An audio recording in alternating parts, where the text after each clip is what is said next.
before we actually whatever. get into like your writing and how you do it, I do want to ask, since we now have brushed on the subject, your past at the Comedy Cellar, arguably the most famous comedy club in America, in even maybe in the world, maybe, especially if you're a comic yourself.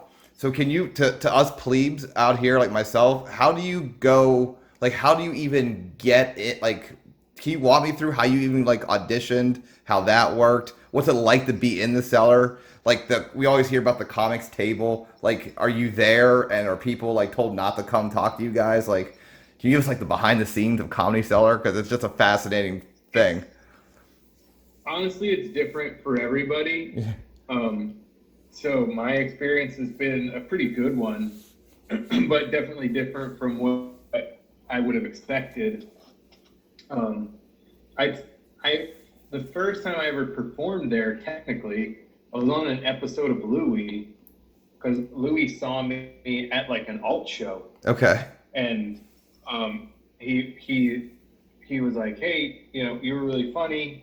I've never seen you before, blah blah blah." And then like a couple months later, he DM'd me. Oh, he gave me a tagline for a joke I did, Okay. and it wasn't very good. But I didn't tell him that. I was like, all right. In a moment, I was like, "Cool, man, thanks." But then he called me he DM'd me and was like, "Hey, can you call me?" I'm like, "This has got to be a prank or something." So I verified that it was in fact his phone number with somebody who I knew would know, Yeah. and or his email. And then that's what it was. It was his email, and I verified that with somebody who had opened for him before, and my phone number was in my email signature. So he called me, Okay. and I was in Montreal at the time on vacation, nothing to do with comedy. Yeah.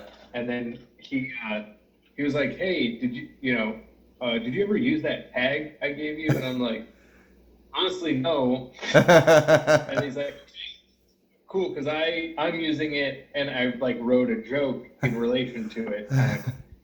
And I was like, "Oh, okay, yeah." I'm like, "Have it." Uh, Thanks for asking. Uh, and then I think he felt kind of like maybe I don't know if he was trying to be nice or whatever, but he was just like, "Hey, I never seen you around. Like, do you have any clips you can send me or whatever?"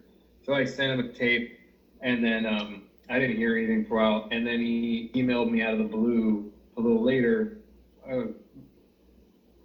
probably like a month or two later, and was like, "Hey, can you come in tomorrow to shoot a scene? I just need like a comic on stage."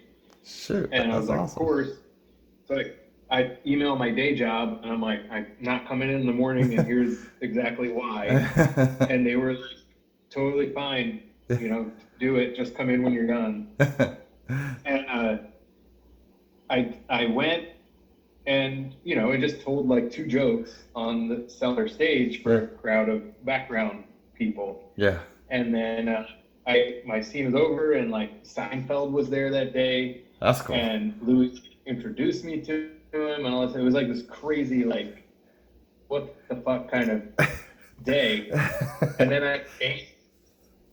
Craft services had lunch going. I ate craft services lunch, and then I walked to the train, and I went back to my day That's job crazy, to dude. finish out You're the rest you're of it. playing such a high. How the fuck did you go back to your job that day?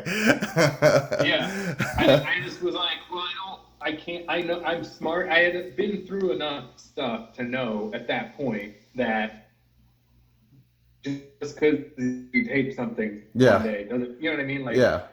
it's not like the word gets around. Oh, you're the hot ticket, you know. Uh, so I was like, cool, all right.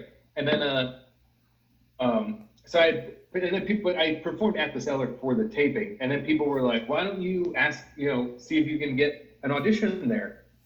And I'm like, "Who the fuck am I gonna ask? Yeah. I'm not gonna ask the guy that gave me my first TV credit. Yeah. Like that feels like excessive, Like it feels shitty. Yeah. Like, hey, thanks for this opportunity. Can I have one more?"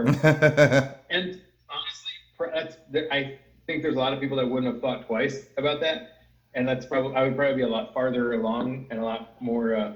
uh, financially sound if I was that kind of person, but I was not. So I waited, and also I wasn't ready. And then I kind of resolved to myself, like, when the time comes, I'll get there. And then I don't remember when it was. Was it after I taped my first that I was in band album. Uh-huh. I was like, all right, this is the year I'm just gonna fucking swing for the fences. And I had done like a guest set in Philly with Steve Byrne, and he was like, "Where are you working in New York? You're really funny." And I'd run into him in Cleveland. That's how I got the guest set. Yeah. And we'd known each other vaguely for a while. And he's like, "Are you working at the Cellar?" I said, "No." And he's like, "When you're ready to audition, you tell me, and I'll text SD." And then he did that, and then I had to tell Alexandra vouch for me too. And then I went in and auditioned like a month or two later, because you send them a tape. Okay. And if they like your tape, then you can go audition. And then if you do well in the audition, then you can submit appeals. And that happened. She was like, she liked the tape, called me into audition. It was terrifying, honestly. But it's like a 5-minute set, and you're like, you get it in your head. Like, I've done a million 5-minute sets. It's a Friday night at the Comedy Cellar. There is no way these people aren't going to laugh at what you say. That's all they came to do. Yeah. So you're safe in that regard. So I did fine, and then she liked me enough to,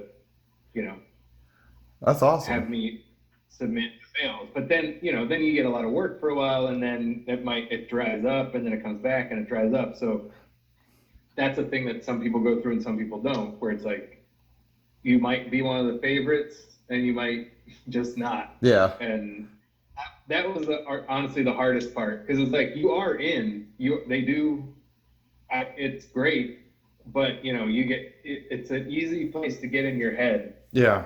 And that was the hardest part. That's harder than the comedy part of it, is like the weird ego bashing that you inadvertently take. But like at the same time, like I hope you do feel good about yourself. It's like the #1 club in this country. And so what's it like? I was gonna say, what's it like being in that club? Oh, sorry, I mean, keep interrupting you. I was saying, you get to go hang out there. Yeah. And, it's like that was the one thing I was missing in New York that I had in Cleveland, because Hilarities was my home club in Cleveland, and I could, if I wasn't doing anything, I would go into Hilarities, and they would feed me. I would talk to people. I would hang out. I would watch a show, whatever. Yeah. And I didn't have that in New York really until Cellar. Okay. Cool, man. Well, thank you for sharing that. That's awesome. Do you remember what 2 jokes you did for Louis? What episode were you in? I've watched all of them, but this is when they came out. So it was season 4, maybe. It was So Did the Fat Lady is the name of the episode. Okay. It's the one where he dates. He's like afraid to date the waitress. Okay. Because she's large. She's thick. Okay. And yeah, I did the picture day joke and one of my jokes about New York. Oh, okay. Okay. There's 2 shorter ones. Okay. Cool, man. But yeah, I also think that obviously helped get me in, because I mentioned that when I went to get my tape into audition. I'm like, hey, also, yeah, I've done this before. Just Well, dude, that's awesome, man.